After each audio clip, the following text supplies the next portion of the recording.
Doma, tukaj, pri nas, v Sloveniji. Utrip cerkve v Sloveniji. Lepo pozdravljeni, spoštovani poslušalci, spoštovane poslušalke.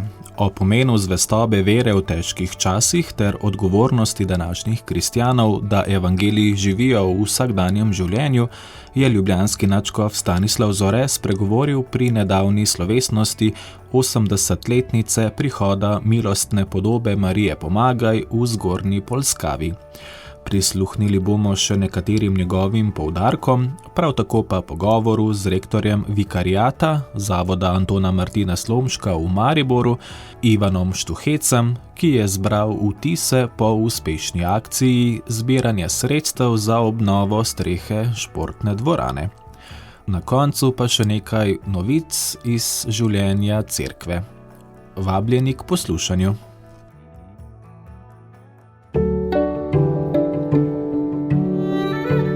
Radijska oznanila. Svetniki v tem tednu. Jutri bodo godovali Janez I, papež in mučenec, Felix Splitski, mučenec in Blandina Merlen, redovnica. V torek Crispin, redovnik, Ivo Bretonski, duhovnik in Peter Celestin, papež. V sredo Bernardin Sienski, duhovnik, Hilari, škof, Arhangel Tadini, duhovnik in socialni delavec. V četrtek Krištof Magellanes, duhovnik in drugi mehiški mučenci, Timotej, diakon, mučenec in Teobald, škof. V petek se bomo spomnili svete Marijete, Rite Kasijske, redovnice, Emila, Milana, mučenca in Julije, Julke, mučenke. V soboto goduje sveti Socerb Tržaški, mučenec, Evtihij, opat in Janez Krstnik de Rossi, duhovnik. Prihodna nedelja bo praznična, Binkošti, god Marije pomočnice kristjanov, torej Marije Pomagaj, in Ludvika Zefirina Moreja, škofa. V današnjem gospodovem dnevu. Gotovo ste že slišali v našem programu, tudi v današnjem jutru, da se v teh dneh spominjamo papeževega obiska, prvega pastoralnega papeževega obiska, 30 let je tega, kar je zdaj sveti papež Janez Pavel II. Obiskal Slovenijo. Ob 10. bo zato na Brezjah v baziliki Marije Pomagaj sveta maša ob obletnici.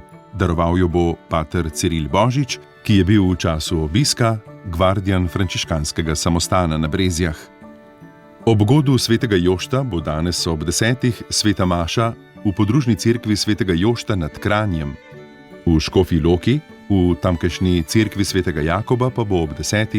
sveta maša s srečanjem za bolne, ostarele in invalide. Mašo bo daroval monsinjor Miroš Libar. Pohod za življenje se bo danes odvil v Kopru z začetkom ob 11:30. Slovesna sveta maša ob obletnici papeževega obiska bo tudi v ljubljanski stolnici. Sveto mašo ob 16. bo daroval nadškof metropolit monsinjor Stanislav Zore, po sveti maši pa bo blagoslov z relikvijami svetega Janeza Pavla II. Ponedeljek. V župnijski cerkvi svetega Štefana v Štepani vasi bo jutri ob 19.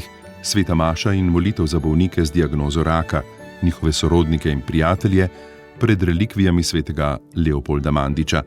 Priložnost bo tudi za bolniško maziljenje. Torek.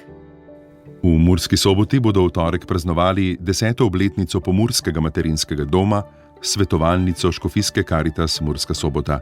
Slavnostni dogodek bo v gledališču Park v Murski Soboti ob 11. V Celjskem narodnem domu bo jutri ob 20. Akademija s kulturnim programom ob 20. obletnici Škofije Celje z geslom V svetem duhu se prepoznamo. Četrtek. V četrtek bo minilo 20 let od razglasitve nove Škofije Celje in umestitve prvega celjskega škofa, monsinjorja Antona Stresa. Tule pri nas pa se bo odvil Ritem srca 2026, festival sodobne krščanske glasbe.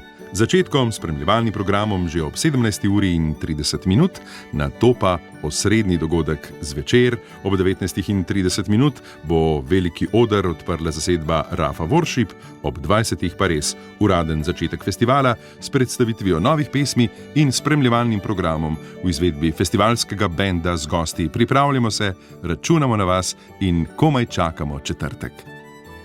Petek. Pri Svetem Jožefu v Ljubljani, v tamkajšnjem Ignacijevem domu duhovnosti, se bo v petek ob 17:30 začel binkoštni vikend z naslovom Z Marijo v molitvi za nove binkošti, za novo evangelizacijo. Vodil ga bo pater Mijo Kekič. Župnija Prevalje v dneh naslednjega konca tedna, že v petek slavnostno prireditvijo zvečer, nato pa sveto mašo v nedeljo ob 9:30, vabi k praznovanju 100-letnice posvetitve zvonov v župnijski cerkvi Device Marije na Jezeru. Sobota. Na Rakovniku v Ljubljani se bo v soboto ob 8:00 zjutraj začel spomladanski romarski shod pri Mariji Pomočnici, najprej sveto mašo za žive in pokojne člane Mašne zveze, torej ob 8:00, nato bo sveta maša ob 9:00, daroval jo bo ravnatelj Salezijanske skupnosti na Rakovniku Miran Sajovic, sveta maša z obljubami članov Združenja Marije Pomočnice Rakovnik. Na Brezjah pa se bo ob prazniku ob 8:30 začelo majsko pešeromanje po Rožnovenski poti. V Vipavi bo v soboto škofijsko srečanje cerkvenih pevcev in pevk ter organistov in organistk ter pevovodi. V škofijski gimnaziji Vipava začetkom ob 9:00. Molitev za beatifikacijo Božje služabnice Magdalene Gornik na gori pri Sodražici, ob 16:00 z molitveno uro, ob 17:00 v soboto bo sveta maša. Večer sobote bo zaznamovala binkoštna vigilija, na Brezjah pa bomo zbrani na 49. večeru slovenskih krščanskih izročil. Začel se bo z molitvijo rožnega venca ob 19:30, nato bo slovesno somaševanje s tradicionalno zahvalo Radia Ognjišče, tudi naši zavetnici Mariji pomagaj, pete litanije Matere Božje in, če bo vreme pravo, procesija s podobo Marije pomagaj po vasi. Res vabljeni na Brezje v soboto zvečer, če ne gre pa k neposrednemu prenosu v našem programu. Na Rakovniku bo ob 20:00 še sveta maša pri Lurški kapelici. Nedelja. Slovesnosti ob prazniku Marije Pomočnice kristjanov se bodo nadaljevale in sklenile v nedeljo. Na Brezjah bo sveta maša ob 10:00, na Rakovniku pa procesija z milostnim kipom Marije Pomočnice kristjanov do Lurške kapele, sveta maša pri Lurški kapeli in sklep romanja v cerkvi ob 15:00. Slovesnost bo vodil mariborski nadškof metropolit Monsignor Alojzij Cvikl. V ljubljanski župniji Stožice bo v nedeljo ob 16:00 slovesna maša ob 50-letnici župnije.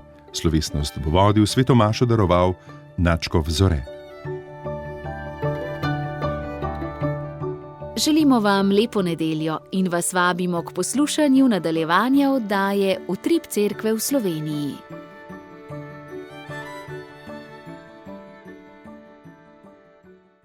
V soboto 9. maja je župnija Zgornja Polskava praznovala 80. letnico prihoda milostne podobe Marije pomagaj kot sad za obljube v času II. Svetovne vojne. Ob tej obletnici je sveto mašo daroval ljubljanski nadškof Stanislav Zore, ki je poudaril pomen zvestobe veri v težkih časih ter odgovornost današnjih kristjanov, da evangeliji živijo v vsakdanjem življenju. Spomnil je na leto 1941, ko je bila javna verska beseda utišana, vendar vera med ljudmi ni izginila. Po njegovih besedah so predniki, kljub vojni, strahu in negotovosti, ostali zvesti Bogu, Mariji in medsebojni povezanosti. Ker vsak izmed nas skozi svoje življenje doživlja takšne trenutke, ko se mu zdi, da ne bo šlo več, da ne bo zmogel, ko življenje postane pretežko, prezahtevno in se ne kaže nobena pot naprej. Takrat je pomembno, koga se oklenaš. Ali se oprimeš tistih, ki obljubljajo trenutne rešitve, mimogrede, ali se predaš svojemu obupu, svoji nemoči, ali pa z vso močjo objameš Boga, ki sam pravi, da je z nami vse dni, do konca sveta, tudi po naši nebeški Materi Mariji in za nas Slovence tudi po brezjanski Mariji pomagaj, ki ste ji v tej cerkvi dali posebno mesto. Lahko nam zavežejo jezik, lahko nam vzamejo vse in sem prepričan, da so tudi tukaj na Zgornji Polskavi jemali revežem, jemali iz otroških ust. Ne morejo ti pa vzeti iz srca tistega, kar hraniš v svoje srce. Zaklada, ki ga nosiš v svojem srcu. In zato vam najprej povem, da globoko občudujem vaše prednike. Kako strašni časi so bili takrat. Do konca negotovi. Vaši predniki so se zavedali, da vojna pomeni uničenje in umiranje. In vendar niso klonili. Ostali so Božji in ostali so Marijini in ostali so zvesti drug drugemu. Tudi če beseda ni prihajala iz ust, je beseda močno donela v srcu.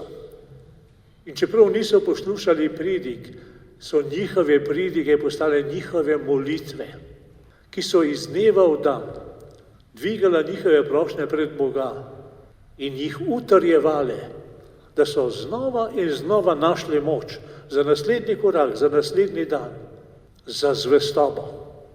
Del pridige je bil namenjen za obljubi domačinov, ki so se leta 1941 izročili Mariji in obljubili obnovo oltarja. Nadškof je izrazil občudovanje nad dejstvom, da so verniki kljub vojnim razmeram uspeli naročiti novo Marijino podobo, izdelati bogoslužna oblačila in leta 1946 pripraviti slovesnost blagoslova obnovljenega oltarja. In zato, dragi bratje in sestre, bi rad posebej močno poudaril, da je pomembno, da morda tudi mi danes, vsak pri sebi, sprejme kakšno zaobljubo. Morda, da bo v svojem življenju ostajal zvest Materi Božji, njenemu Sinu Jezusu Kristusu in nebeškemu Očetu po Svetem Duhu, da bo skrbel za svojo vero, da bo skrbel za vero v svoji družini, da bo molitev postala stalnica vsakega dneva. Obljube, ki pravzaprav niso posebno težke, z nekaj dobre volje lahko vsak izmed nas vse te obljube izpolnjuje. Nadškof je spregovoril tudi o položaju krščanstva v sodobni Evropi. Po njegovem mnenju vera danes ne bo prehajala v družbo predvsem prek duhovnikov ali škofov, ampak prek običajnih vernikov v njihovem vsakdanjem življenju, v družinah, službah in medsebojnih odnosih. Spremljate oddajo Utrip Cerkve v Sloveniji.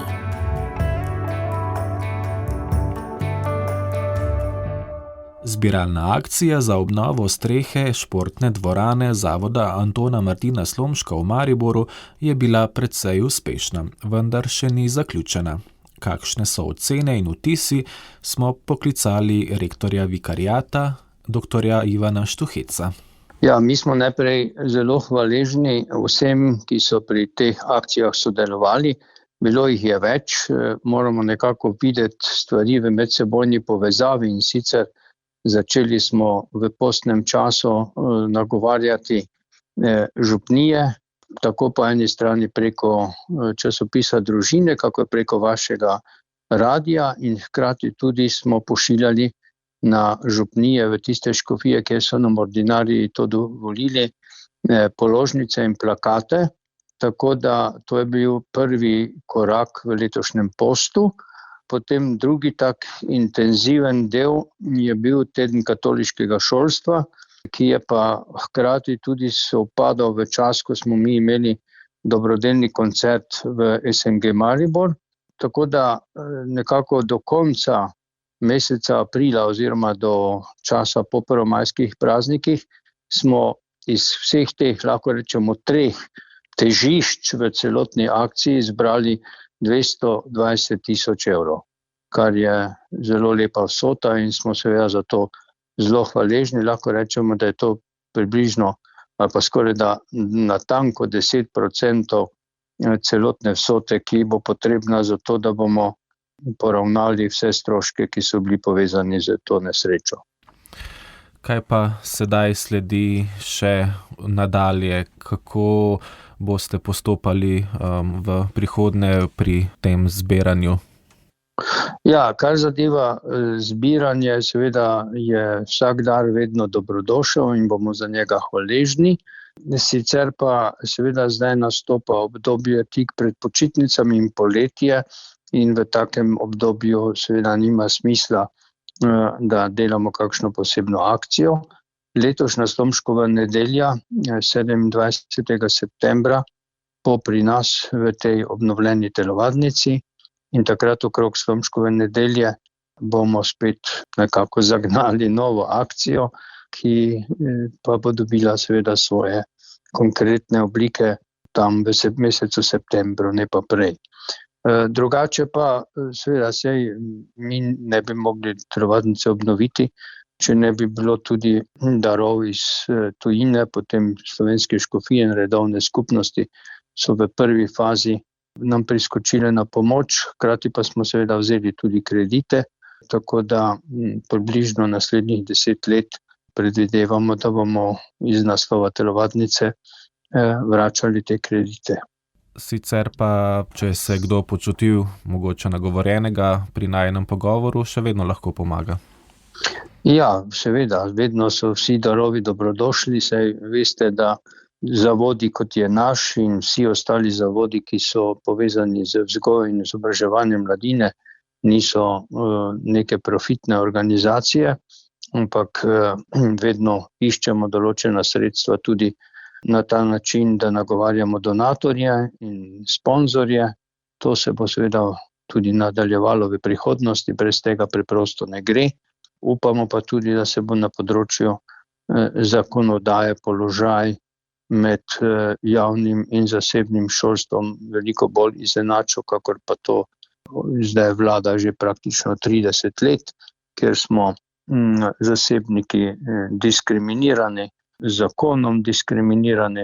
Po eni strani moramo sami poskrbeti za infrastrukturo, po drugi strani pa nam država pomaga samo s tem, da nam zagotavlja ali 100% ali pa 85%, odvisno kako, kdaj je katera šola nastala, kritje stroškov pri plačah profesorjev. Vse ostalo seveda pa mora ustanovitelj zagotavljati.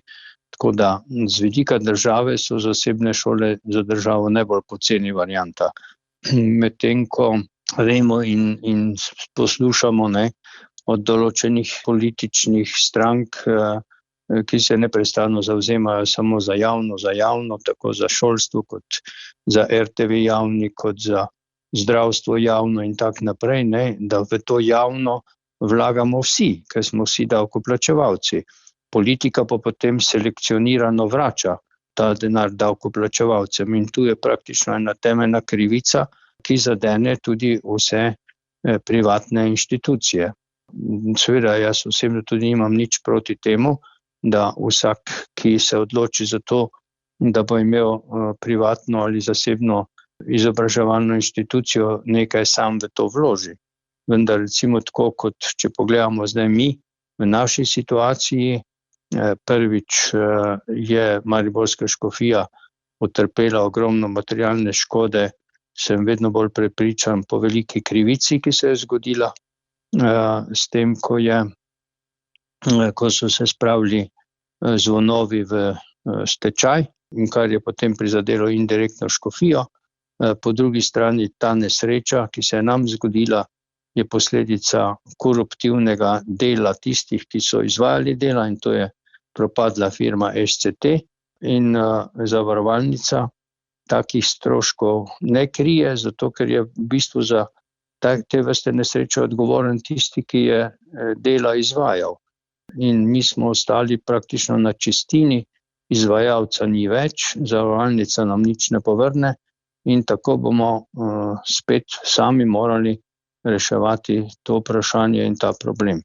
Tako da tu so vedno, kadarkoli se kjerkoli kaj podobnega zgodi, privatniki veliko bolj prizadeti, kakor pa v javnem sektorju. Recimo, kot primer, mi smo v leto in pol praktično potem, ko smo dovolili dovoljenje, da lahko začnemo izvajati dela v telovadnici, odstranili ruševine in obnovili telovadnico. V Bovcu se že nekaj let vrti vse okrog tiste strehe, ker tam je tudi streha bila na novo narejena in problematična. In zadnje ocene, ki smo jih slišali, bi naj se vrtele tam blizu 10 milijonov za obnovo te telovadnice. Zdaj si pa predstavljate, mi smo za dobra 2 milijona obnovili telovadnico, tam pa bi naj 10 milijonov vložili. Mislim, to so razmere v številkah, ki takoj zelo jasno povedo, kako grdo razpolaga politika z javnim denarjem in kako zavezuje tako rekoč štrik okrog vratu zasebnikom. Gospod Štuhec, če nekako povzameva vse skupaj, kaj vas pa je mogoče najbolj nagovorilo pri vsem tem dogajanju? Ne glede na nesrečo se gotovo kaj dobrega prebudilo v ljudeh. Ja, 2 stvari sta gotovo ključnega pomena pri tej celi stvari. Mi smo bili direktno od zgore, od Boga, direktno in preko angelov in slomška obvarovani smrtnih žrtev. Zato, ker če se bi to zgodilo recimo med uro telovadbe, bi gotovo prišlo do smrtnih žrtev. Tako da to je veliki čudež in ta čudež seveda težko dokazujemo, ampak drugače bi ga lahko mirne duše pripisali tudi slomšku. Zato, ker je on naš zavetnik, pa tudi k njemu molimo pri vsaki maši v hiši. Druga stvar, ki pa je seveda absolutno, pa je odziv ljudi, tako tistih, ki so darovali po različnih poteh, kakor seveda tudi odziv tistih, ki so sodelovali pri dobrodelnem koncertu. Tako da ta odziv je bil proti pričakovanju, tega smo veseli in vidimo, da se še vedno najde dovolj dobrotnikov, zato da ti v taki situaciji pomagajo. In zato smo zelo hvaležni in za dobrotnike smo in bomo tudi molili v prihodnje. Mogoče za zaključek poglejva še, kakšno je vzdušje v Zavodu Antona Martina Slomška v Mariboru. Te dni vstopamo v finalno obdobje za učence in dijake. Ja, se to veste, da vzdušje pri njih je napeto. Tako da to napeto vzdušje je vedno, kar se tiče zaključnega dela šolskega leta, predvsem pri gimnazijcih. Ampak dobro, jaz osebno v to nisem toliko pleten. Lahko pa rečem, da smo imeli včeraj prvo večjo prireditev v novi telovadnici, in sicer je glasbena šola imela predstavo Martina Krpana v okviru Papagenovega festivala, kar je ena od redkosti v Mariboru, da še od časa, ko je Maribor bil Evropska prestolnica kulture, se vsako leto nadaljuje pri nas v okviru glasbene in baletne šole Papagenov festival. Tako da smo prvič včeraj doživeli telovadnico nekako v novi preobliki in lahko rečem, da je pravzaprav zdaj veliko lepša, pa veliko bolj topla, kakor je pa bila tista s prejšnjo kovinsko streho, zdaj lesena. Tako, in to smo tudi videli pri obisku v tednu katoliškega šolstva. Gospod Ivan Štuhec, hvala za tale pogovor in želimo vam blagoslova še naprej pri vašem delu. Hvala tudi vam za vse priložnosti, ki smo jih imeli preko vašega radia, zato da smo lahko nagovarjali dobre ljudi v Sloveniji in še se priporočamo naprej in lepo zdrav. Spremljate oddajo Utrip Cerkve v Sloveniji.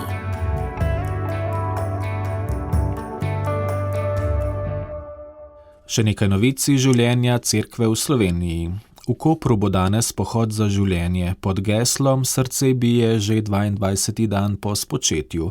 V programu, ki se bo začel ob 12. uri v taverni, bodo spregovorili zdravnica Urša Zaletel, uspešni podjetnik Edvard Jurjevec in kapucin brat Jaroslav Kneževič. Prispevek Marjane Debevec. Čeprav mnogi še vedno zanikajo znanstvena dejstva in govorijo o nerojenem otroku kot o tkivu ali skupku celic, pa danes vemo, da otroku srce začne biti že 22. dan po spočetju. Zato so si organizatorji prav ta podatek vzeli kot geslo za letošnje pohode za življenje.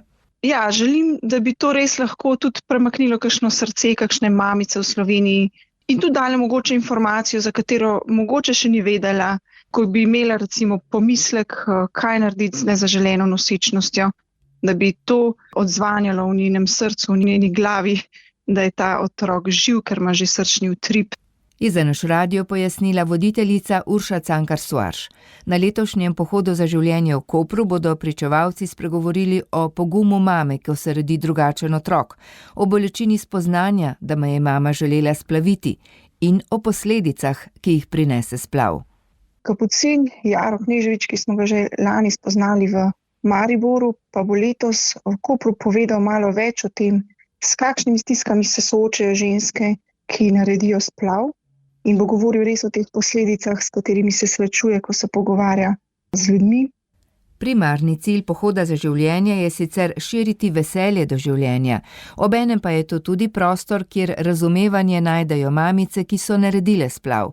Urša Cankar-Soares je povedala, da k njej pristopijo mnoge med njimi, saj jim družba sicer ne prizna, da so njihovi otroci obstajali. Da je potrebno izpostaviti to temo prav in tudi zaradi teh, ki pa trpijo po splavu, ker želijo biti slišani, ker želijo biti opaženi oziroma želijo biti s tistimi ljudmi, ki njihovim otrokom, ki so umrli na tak način, damo vrednost. In jaz mislim, da je to tudi eno delo sočutja do vseh teh trpečih po splavu. Koordinator pohoda za življenje v Kopru Martin Vuk pa ob tem poudarja, da bo v nedeljo v Kopru praznik dneva življenja. Po dolgem boju z rakom je k Bogu odšel duhovnik koprske škofije Joško Pirc. Dolga leta je deloval v Rimu, kjer je bil rektor papeškega slovenskega zavoda Slovenik. Rodil se je leta 1948 v Idriji, v duhovnika pa je bil posvečen leta 1972. Po službovanju v Knežaku in Kopru je odšel na študij v Rim, kjer je doktoriral iz fundamentalne teologije ter pozneje poučeval na papeških univerzah. Njegovo novomašno geslo je bilo: ko je našel dragoceni biser, je prodal vse in ga kupil. Ob svoji zlati maši pa je poudaril, da se ni odločil predvsem za duhovništvo, ampak za Boga. V zadnjih letih je služil kot župnik v Bertokih in Svetem Antonu, kjer je med verniki ostal zapisan kot predan in srčen duhovnik. Pri celjski Mohorjevi družbi je izšla knjiga celjskega škofa Maksimiljana Matjaža Birmancem in že davno Birmanim, ki nagovarja Birmance, mlade in odrasle k odkrivanju darov Svetega Duha in prijateljstva z Bogom, ki se z Birmo ne konča, ampak šele zares začne. Knjiga prinaša iskrene in poglobljene nagovore celjskega škofa, ki mlade in manj mlade spodbuja, naj z Božjo besedo odprejo darove milosti, ki jih poznamo kot darove Svetega Duha. V ospredje postavlja temeljno sporočilo, da je vsak človek dragocen, izvoljen in poklican, da v življenju pričuje za Boga ter živi polno in srečno. Avtor opozarja, da je zakrament svete Birme za preveč mladih postal nekakšen poslovilni obred, po katerem zaprejo vrata veri in cerkvenemu življenju, s tem pa se prikrajšajo za nekaj najdragocenejšega. V svojih nagovorih Birmancem ne želi podati še ene pridige, ampak jim polaga na srce, da so ljubljeni Božji otroci, ki jim oče vedno stoji ob strani.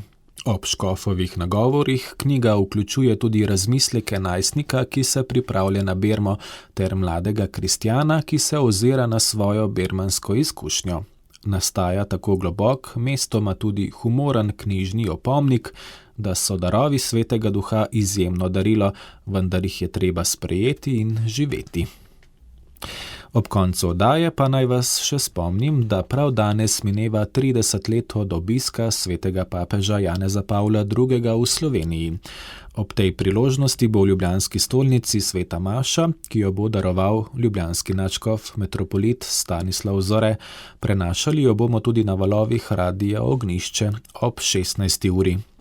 Pa zaključimo z mislijo svetega papeža Janeza Pavla II., ki jo je izrekel na srečanju z mladimi v Postojni.